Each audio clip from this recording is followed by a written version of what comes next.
Well, welcome to another Waynos Fotos video, and this video is a request video.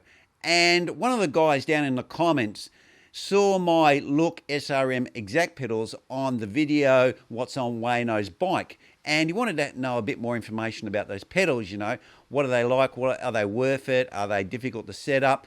There hasn't been too much reviews about these pedals on the internet, and even though Shane Miller and DC Rainmaker did have a first initial review, they didn't do any in-depth power assessment comparison like they did with a lot of the other products. Now, I haven't got power meters to compare like they have, so I won't be doing an in-depth video like that. But from my experience of using them and riding them, and also I've got another bike with a Garmin Vector power meter on, I can give you that they appear to be very, very similar when I'm riding.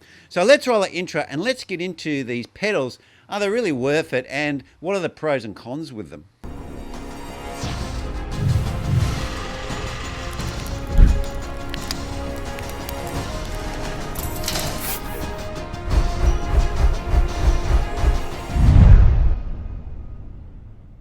Now, the Look SRM pedals are a little bit different to the other pedals on the market at the moment, like the Ferrari Asomas and the Vector V3s.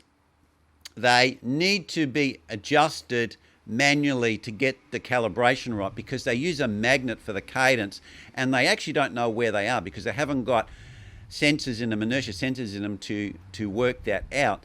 And because of that, you need to, there's a setting up of the pedals initially when you put them on the bike to get that calibration right.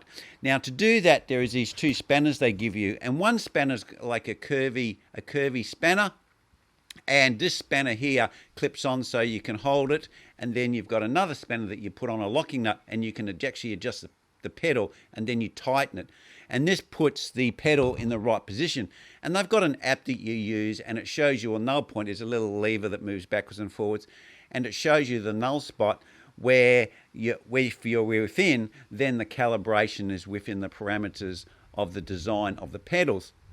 Now, it's a little bit daunting the first time you do it, and you go, what the hell? And it actually is, it seems a little bit difficult when you first do it, but once you've done it once or twice, you actually realize it's not that hard, and you can do it pretty quick. You can do it like in about 5 minutes. So the only time you need to repeat that process is if you take the pedals off the bike and you want to move them to a new bike. So if you've got them on your bike, you leave the pedals on your bike until you either travel overseas or till you buy a new bike, then it's not really an issue, because once they're done, they're done.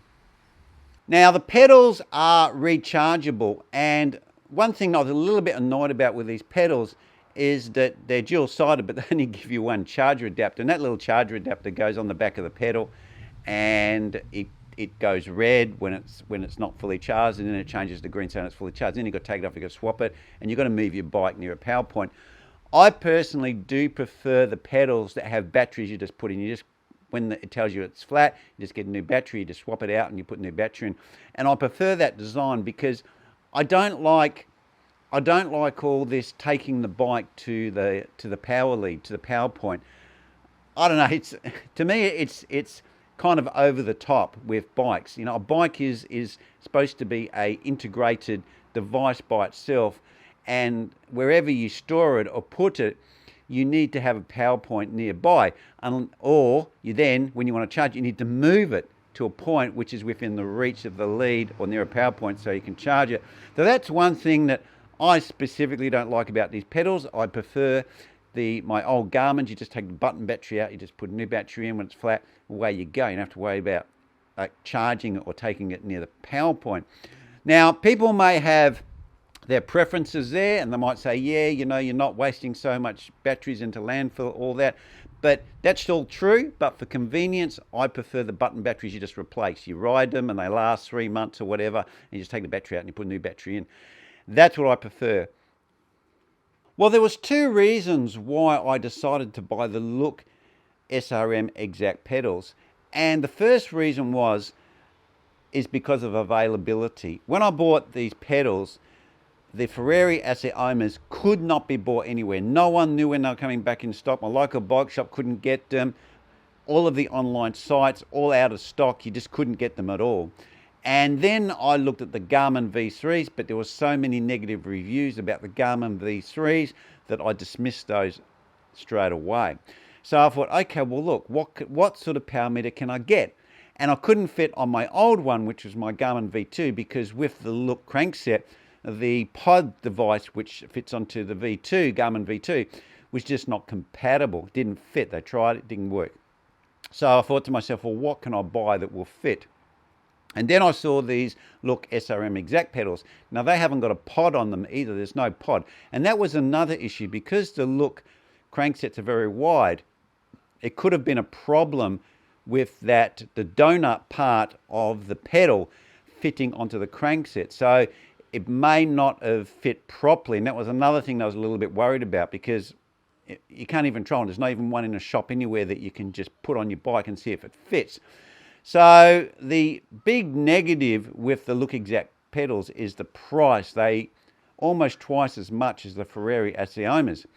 But I'd got such a good deal on my bike, I thought, okay, well, I'll spend some more money on my pedals because I wanted power meter pedals, right? Because I was riding around with no power meter and I had power meter pedals on my bike for years. So I decided to get them. Now, another thing that I really liked about these pedals is SRM include a calibration certificate with it. Now, the only negative with that calibration certificate is it's represented in millivolts. So that has no relation to us, the consumer, because we want to measure watts. But the good thing is it does mean that they've done some quality assurance on the product. And you can see that because they've actually tested it and they put a value on there. I did actually get back to SRM because I actually have had some history with accuracy testing. And I did suggest to them that they give the result, the output in watts, and also that they give a number of points. So they may give 5 or 6 points over the measurement range, say like 50 watts, 100 watts, 150 watts, 200 watts, 250 watts, 300 watts, 350 watts. So people can see that what the error is. And if they wanted to, they can actually see if they need to make an adjustment to that, like there's a correction to that value. And then you actually don't have to go and say, hey, look, is it good compared to another brand? Because they're actually telling you what the value is and that those values then will be traceable to international standards. So then you absolutely 100% know for certain that that pedal puts out that wattage at that wattage. So when I first got the pedals and I put them on the Look crankset and I set them all up as per the instructions, did the calibration, got them all within the banding that they say, exactly how they say, and I thought, yep, we're all good to go. But what I found was when I started riding them over, say, a week or two, they would go out of calibration. I couldn't work out why. And then I contacted Look SRM and they go, just check that the calibration hasn't gone out. Check the calibration again. And I did, and it was way out. And what I realized is the pedals were rotating slightly as I was riding. So they were coming like a little bit loose, if that makes any sense. So they were moving slightly, like the threading was moving. So they weren't in alignment for the calibration. So I redid it, and then the same thing happened again. And then I actually realized, like, how can I stop these things spinning? And what I'd done is I actually greased up the pedals quite well. And because they have a lock nut, they don't tighten right up firm like a normal pedal. You tighten them up and then set the position, and then you have a lock nut that holds them there. And because I'd greased them up so well, that's why they were spinning. They were moving slightly. So then I cleaned them all off, removed all of the grease, and put a little bit of Loctite on there, automotive Loctite, put them back in. Haven't had a problem since. So they've been running as advertised and working beautifully. So in conclusion, should you buy these pedals? Now, if you're willing to spend the money, I think they actually are a good purchase. Now, the only things you need to be aware of is that if you're changing them from bike to bike, or you travel a lot and you take them on and off the bike, you need to consider the fact that you need these special tools, these ones right here, to put the pedals on and off and calibrate them every time. And that might be a game changer for you, and they may not suit, because the other brands you can just bolt them on, jump on the bike, away you go. So that is a bit of a negative. But if you're the sort of person that puts them on your bike and they stay on your bike for most of the year, you only travel once a year, or they don't come off your bike at all until you buy a new bike, these pedals are fantastic. They work as advertised from my experience. And they are very well finished. The Look pedals are very premium. You can see that by looking at them. They look more premium than the Garmin pedals and the Asioma pedals when you see them in person. So the product is definitely a premium product. And the biggest negative with this product is the price. And that's where you got to decide, am I willing to pay this much, double of what a Garmin pedal's worth and an Asioma pedal's worth? Because probably they're not really worth it, even though they're probably the nicest looking pedal on the market.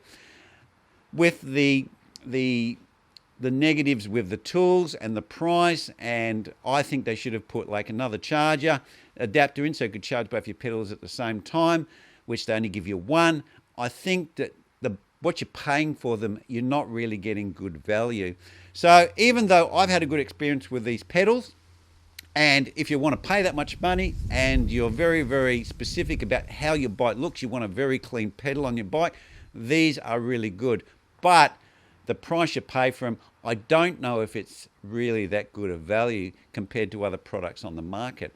Well, anyway, guys, leave your comments down below. What do you think about these Look SRM pedals? Do you think that the price is just like too far above the other products and you're not getting good value? Or do you say, hey, look, you know, if I'm buying a pedal system, I want it to look like a pedal. I don't want it to look like it's a power meter pedal, and I'm willing to pay the price.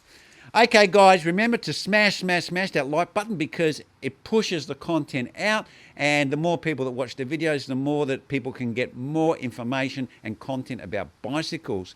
Well, anyway, guys, remember to subscribe down below, and I will see you next vid. Cheers.